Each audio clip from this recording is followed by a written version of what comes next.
Welcome to Alaska Weather, a production of Alaska Public Media and the National Weather Service, Alaska Region.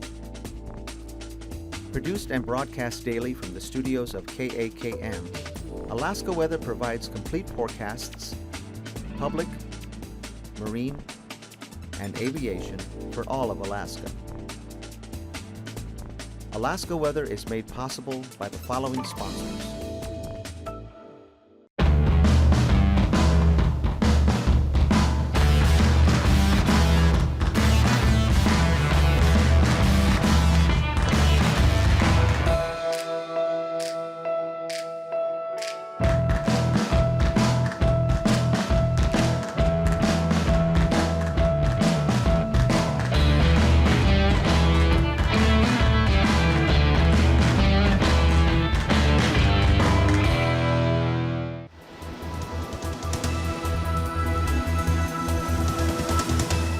The National Weather Service.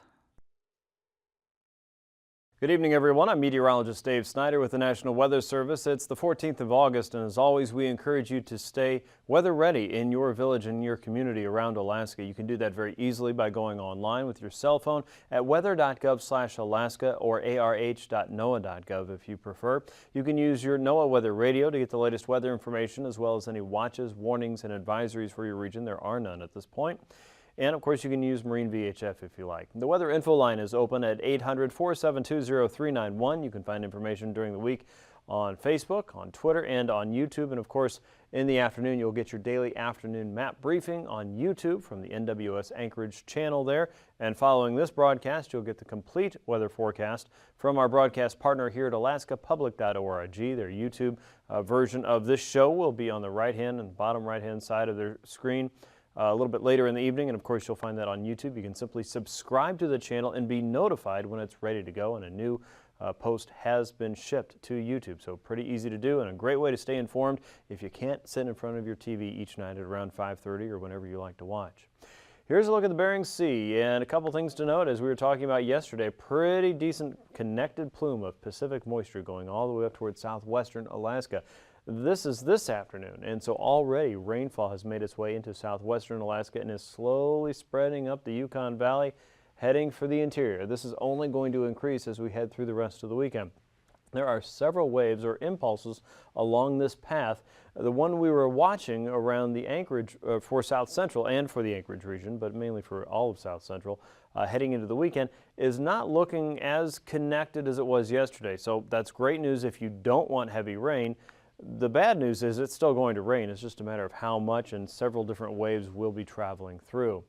Here's a look at the Bering Sea Loop one more time, and you can see that the stable area that we've seen over the Bering Sea over the last month or so is really starting to change up. We have one area of low pressure now in across southwestern Alaska, and more waves are coming in behind that. So yes, a sign of fall weather, or maybe late summer if you prefer. What you don't see that's on the southern side of this image are at least two potential zones for typhoon formation. This is moisture coming off the Pacific that is tropical to subtropical in nature, and some of this never really formed into typhoons, but there's two more systems out there.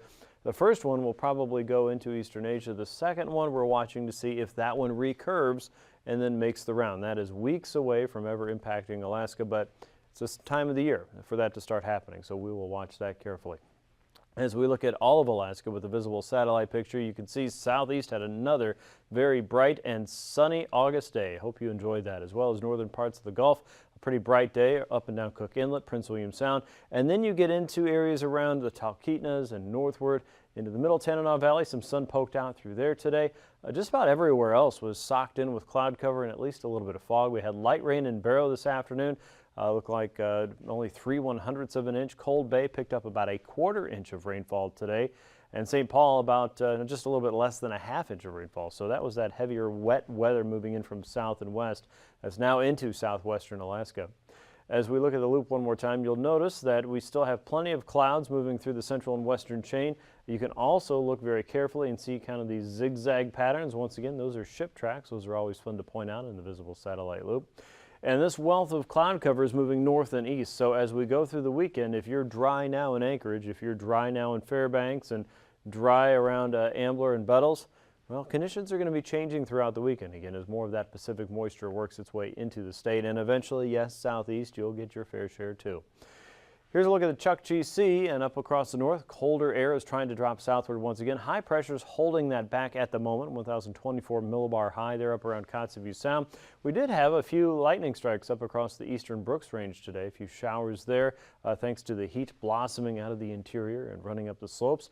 High pressure across the northern Gulf at 1,024 millibars, helping to keep things bright and shiny for most of southeast today. And then out across the central and eastern parts of the Bering, we see a 1,003 millibar low pressure system there dragging in south and westerly winds across some of the lower terrain and coastal regions of southwest. As we saw with the sunshine today, it was a pretty nice day, but temperatures cooled off a little bit in southeast last night. Didn't see a whole lot of fog reports today, so again, probably similar conditions for you as we head into tonight and tomorrow. High pressure still trying to maintain its hold there. We'll see how much moisture can work in under that. So this would be a similar situation where you could see at least a little bit of fog. Now, low pressure out across the Bering Sea is dragging up another handful of warmer and wetter air. That's moving that northward, so that'll move back into the central Gulf tonight and into tomorrow. We'll see more clouds than anything else across southern parts of Alaska. The focus for rainfall will be out across the west, Kodiak Island, south and western Alaska, and another impulse of that working its way across the western Bering Sea. So if you're in southeastern Alaska, things should remain pretty calm and quiet. If you're in western Alaska, conditions have already changed and will continue to be wet. Up north, light rainfall still possible across the coastal plain from Wainwright eastward toward Kaktovik, and fog also accompanies that with high pressure well offshore to the north. By Saturday, watch for cooler air to drop a little bit further south. Low pressure sits right across the Alcan border from areas just north of Eagle, and wouldn't be surprised to see a few showers or storms in that vicinity, but most of it looks to be east. Southeast still looking pretty dry there and sunny for most areas. You might see a few more clouds tomorrow than you did today. Out across the west, that rain shield expands all the way across the Bering Strait into Norton Sound and toward Cape Newenham, down toward Kodiak Island. And by the end of the day, it's going to be creeping up Cook Inlet. So if you have flying plans this weekend, today was the best day to do it, pretty much in all locations, certainly across South Central and the interior, and for Southeast, you probably have a few more days. But during the daytime tomorrow, if you're flying anywhere around the Kenai Peninsula or Kodiak Island, rain is going to be moving in from southwest to northeast, and ceilings and visibility are going to start to drop. So if you have some flying to do tomorrow, the experts at the Alaska Aviation Weather Unit say, do it early. That's a good bet tomorrow, as rain will be increasing from southwest to north and east. Out across the west, Sunday's forecast shows low pressure traveling across St. Lawrence Island, and you can see that really tight packing of the pressure gradient indicated here by the black lines. Those isobars aren't quite as tight as they were on Saturday, so the winds might not be as breezy across the west as we see on Saturday for Sunday. But that southwesterly flow is still there, and that has spread more of that rainfall to points northward and across south central and into the Copper River Basin and filling in around the Alaska Range. And there's some rain back over southeast. You can't let you guys go too long without getting a little bit of rain there. People would start moving away and wondering what happened. Out across the central and eastern chain, rainfall there for Dutch Harbor and Unalaska, heading out toward Sand Point, Cold Bay, and False Pass. You'll probably get some periods of heavier rainfall with that, as some of this is actually going to be part of that deeper, heavier moisture that's coming out of the subtropics. And we'll see how far north that can get as we head into Sunday and Monday. But there are several waves in this path moving northward, and again, rainfall should stick around in south central and southwest as a result. The temps today back in the 60s and 70s. Annette made it to 74 degrees today. What a beautiful day there. 66 degrees in Sitka, 61 around Juneau, and temperatures in the intercoastal areas were still in the lower 60s. Just a gorgeous day. Hyder was up to 75. As you see around Prince William Sound, mid-60s for Cordova, Valdez, down around Seward today, 65, even 63 in Middleton Island. It was 66 in Anchorage and 62 in Homer. Just wonderful any way you cut it for mid-August.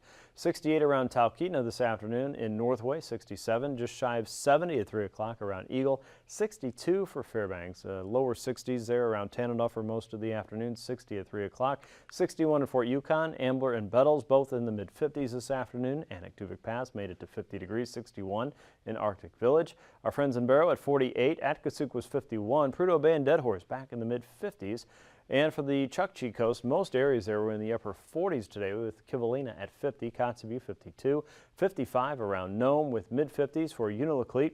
59 for Galena. Ruby, showing temperatures were in the 50s and even 60s in some cases today, closer to home. 53 degrees around Bethel. It was 52 in Nunivak Island. Pribilof's back in the lower 50s for both St. Paul and St. George, 60 in Kodiak Island. Low to mid 50s for the Alaska Peninsula, 59 around Dutch Harbor and Unalaska, and upper 40s to low 50s from Shemya all the way east out toward Atka today. Here's a look at temperatures tonight. We expect most areas in southeast to be a little cooler, back in the mid 40s to low 50s for the coastal areas there, especially the outer coast. South central, upper 40s and lower 50s all the way down to Kodiak Island. Mid 40s for the middle Tanana Valley, including Tanana and Fairbanks as well. 44 for Fort Yukon, upper 30s to low 40s for the Arctic coast. Kotzebue Sound temperatures will still be mild, with some places staying in the upper 40s to as warm as 50 degrees. Same goes for Nome. And the reason this is happening is all the moisture is coming in from the south and west. That's going to give you cloud cover. It's going to raise the humidity, and both of those things make it a little bit harder for the temperature to drop off. So look for temps again closer to 50 in many interior areas as well as coastal southwest. Now, lower 50s for the Alaska Peninsula, and as you get out toward the central and western chain, should be a little bit cooler there, upper 40s in many cases. A high temperature for the central chain in the lower 50s with high temps in the Alaska Peninsula as warm as 60 degrees, like Sandpoint and Cold Bay. Might be even warmer again out toward Falls Pass. Lower 60s there for Kodiak Island, South Central. Mid 60s should do it, but that'll probably happen a little bit earlier tomorrow as clouds and rain are moving in.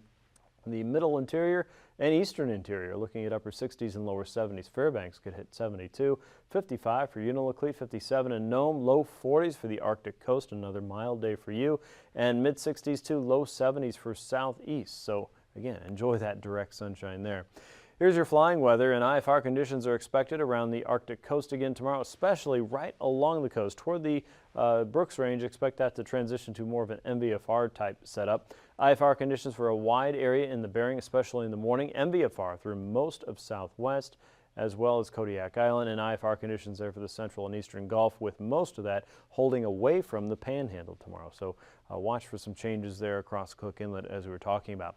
Anaktuvuk Pass, VFR conditions for you tomorrow, and for Adigan Pass if you're heading that way. As you look at Lake Clark and Merrill Pass, expect rain to be a part of your day. If you have to get through there, do it really early, and again, probably want to get home back toward Anchorage if that's the direction you're flying back. MVFR conditions for both areas, probably looking at a little bit of improvement around Rainy Pass in the afternoon as ceilings begin to lift. Windy Pass, VFR conditions there. Isabel Pass should still maintain VFR throughout the day.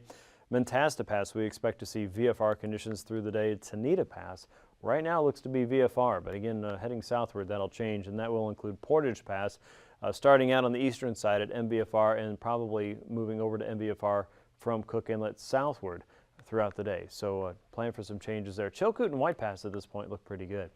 Freezing levels, we see cooler air trying to drop southward again across the Chukchi Sea and into the coastal plain. 4,000 to 6,000 feet there. Most of the interior between 6,000 and 8,000 feet from the Gulf, and the southern entrances there about 12,000 feet, and that cuts all the way across through the central Aleutians between 10 and 12,000 feet.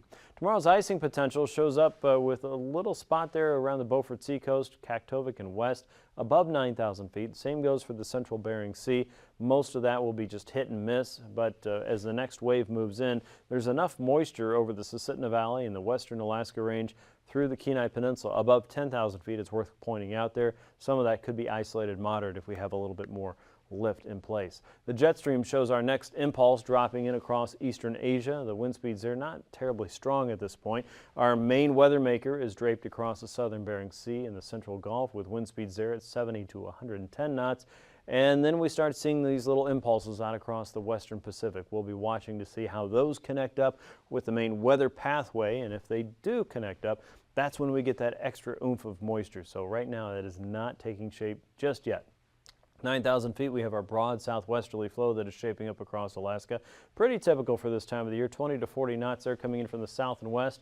Interior wind speeds around 20 knots. South and westerly winds coming into southeast. slowing down a little bit from about 10 to 20 knots, and light westerly winds across the Arctic coast about 10 to 15 knots. And you can see a little bit more of a northerly shift at 3,000 feet. Northerlies about 5 to 10 knots there across the coastal plain, and south and westerly winds coming in across western Alaska about 15 to 20 knots. A little bit stronger for the central chain. Southwesterlies also crossing the Gulf at 40 knots and slowing down as they move into southeastern Alaska.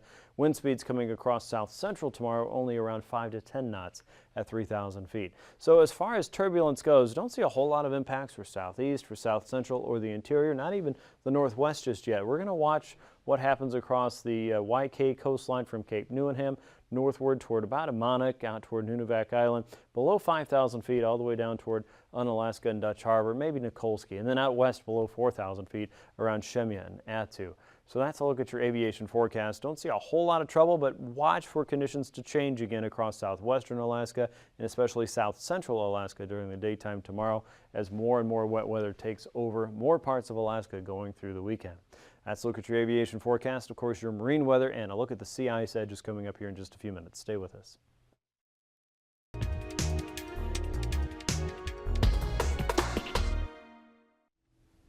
Good evening, everybody. I'm Mary O'Connor with the Alaskan Aviation Safety Foundation and the National Institute for Occupational Safety and Health. On behalf of Alaska Public Media, thank you for watching Hangar Flying. This evening, we are happy to have back on our show Mr. Patrick Thurston. Mr. Thurston has an interesting career in aviation. He's been a pilot in the military and in civilian life, and he's flown all over the world. We are going to be chatting with him about some of his flying that he's done in Indochina after his military career. Welcome back to the show, Patrick. Thank you. So, can you tell us about some of the airplanes that you flew after you left the Navy?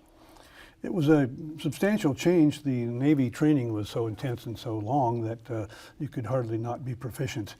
And in Indochina, we did have training programs, and they were sufficient, and mine was certainly thorough. I flew the smallest airplane was the Helio Courier, a very small airplane, very commonly seen in Alaska, in fact. And the Pilatus Porter, not so often seen here anymore, but they've been here somewhere.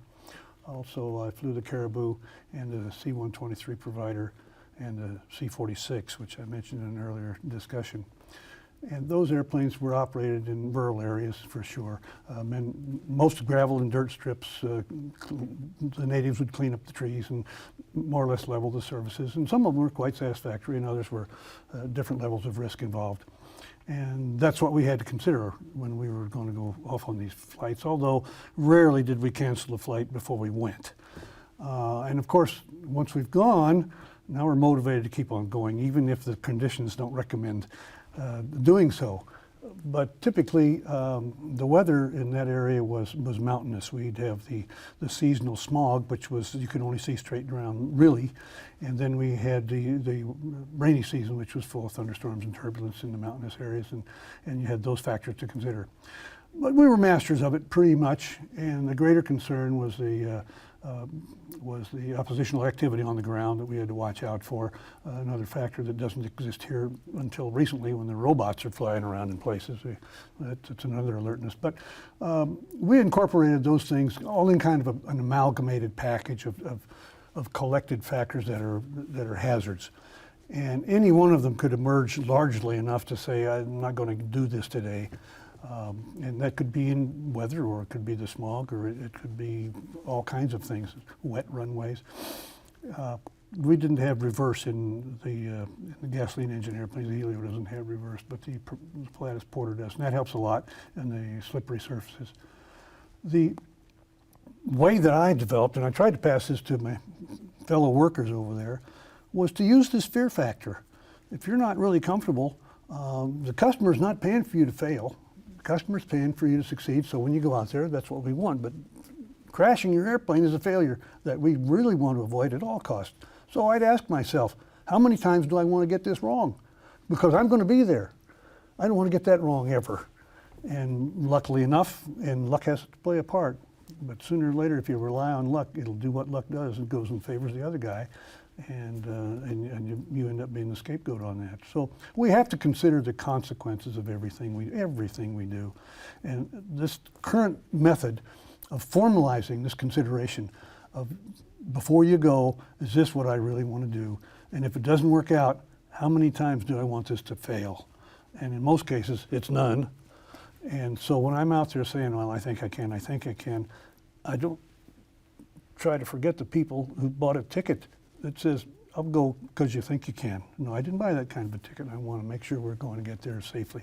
And if it's merchandise, that's meant to go there safely as well. So it's rare that you really have to press on.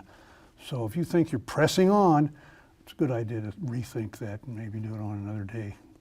Well, that type of flying sounds very much like Alaska, with some of the geographical changes, climate changes, challenges, and some of the aircraft that Alaskans fly as well. It sounds like a heck of a lot of fun. And if you had one piece of advice for somebody getting into aviation now in Alaska, be it a pilot or a mechanic or other aviation professional, what would that advice be? I would say while you're young, don't be shy about sticking your nose in it. Dive in there and learn what you can and take advantage of every demonstration or discussion or explanation that you can get from somebody who's actually doing it and maybe done it for a long time. Just don't be shy. Dive in there and you might be surprised at how much you like it. And it's obvious that you've enjoyed your career. Immensely. Immensely. I'd do it all again. Oh, that's great to hear. Thank you so much for being here. It's been a pleasure. No, you're very welcome. I'm happy to have a chance to talk with you. We've been very pleased to have Mr. Patrick Thurston on our show, and we have enjoyed learning from him, and we hope that you can take something to heart and stick your nose in it if you're hoping to get involved in aviation or develop a career in aviation. And whatever you do, be safe. So ladies and gentlemen, until next time, fly safely.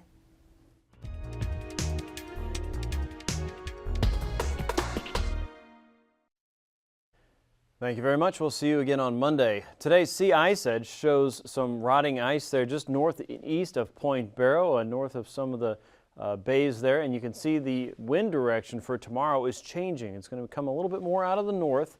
And so that's going to change how the ice is behaving offshore, but we're still watching the open areas there around AKwx. This is opening up just a little bit more, and then north of Dead Horse all the way out toward Point Barrow, still have some open water there, but we're going to see some spotty areas of ice lingering in those regions, and there's a little more open water just to the north of AKwx by about 150, I believe about 150 nautical miles northward. So all this is still moving around, and with the warmth over the region right now, expect the sea ice edge to diminish a little bit more, but of course it's still being pushed around by the winds again out of the north as we head into tomorrow. Saturday's marine forecast shows westerlies coming across southeastern Alaska. One exception would be the Lynn Canal with southerlies up to 20 knots with a 4-foot sea, and the Clarence Strait, northwesterlies at 20 knots with a 4-foot sea there. Otherwise, the outer coast around 4 to 5-foot seas for Saturday, and those seas come up to about 5 feet as we get into Sunday with a southerly wind developing about 10 to 15 knots. South and southeasterly winds on the inside, about 10 knots or so, 2 to 3-foot seas, and then the Lynn Canal is also looking at southerlies around 20 knots with a 4-foot sea on Sunday.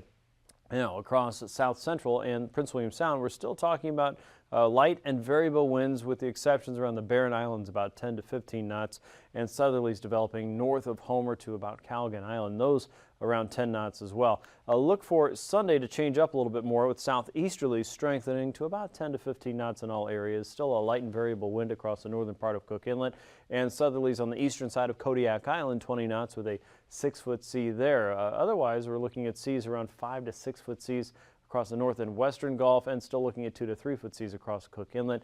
But watch for rain, and a lot of rain coming in, especially Saturday night and then into Sunday. For Saturday across the peninsula, 15 to 20 knots along the Bering Sea coast, and inside Bristol Bay, that's 3-foot seas for you.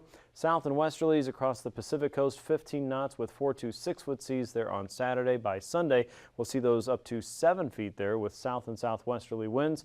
10 to 15 knot flow there across the Bering Sea coast, 3-foot seas inside of Bristol Bay, 4-foot seas a little bit further down the Bering Sea coast on that southwesterly wind, up to 15 knots on Sunday.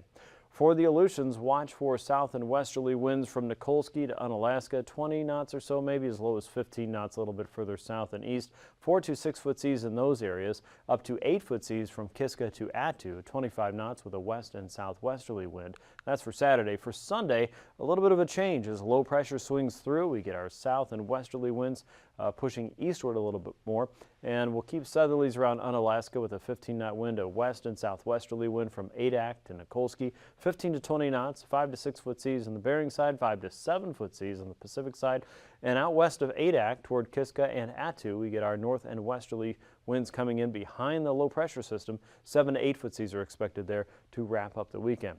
For the west coast, easterly offshore winds from Mamaroneck to Hooper Bay. Down to Macquarie, those winds become southeasterly outside of the Kuskokwim Bay area, 20 knots with an 8 foot sea. Northeasterlies in the St. Matthew Island waters, and westerlies coming into St. Paul and St. George. So low pressure swinging right through this region here. As we get into Sunday, you can see that shift still taking place. Northeasterlies around St. Lawrence Island, northwesterlies around the St. Matthew Island waters, and the Pribilofs are looking at a southwest flow. Southerlies across Kuskokwim Bay, 20 knots with a 5 foot sea, and look for 3 foot seas north of Nunivak Island on Sunday. And for the Arctic coast, there's our northerly winds. We still have ice close enough to Prudhoe Bay and Deadhorse to keep the sea forecast out of that region for now. Northwesterlies around Kaktovik with a 4 foot sea expected offshore. North and easterly winds along the coast from Point Lay toward Cape Lisburne and Point Hope. 2 foot seas in those areas. Outside of Kotzebue Sound, those seas could be as high as 4 feet on Saturday.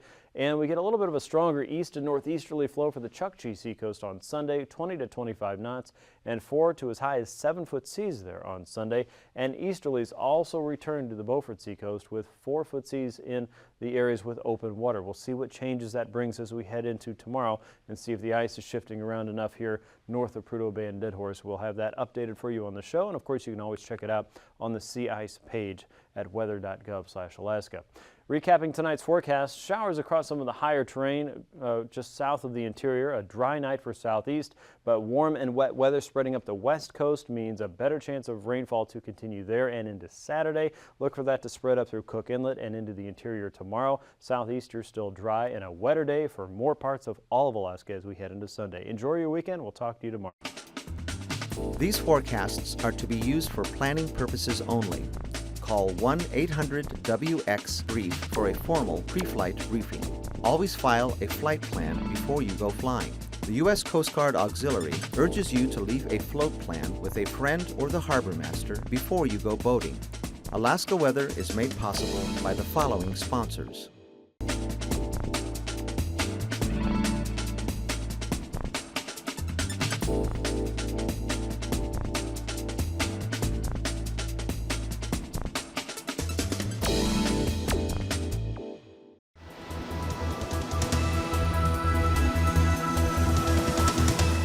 The National Weather Service.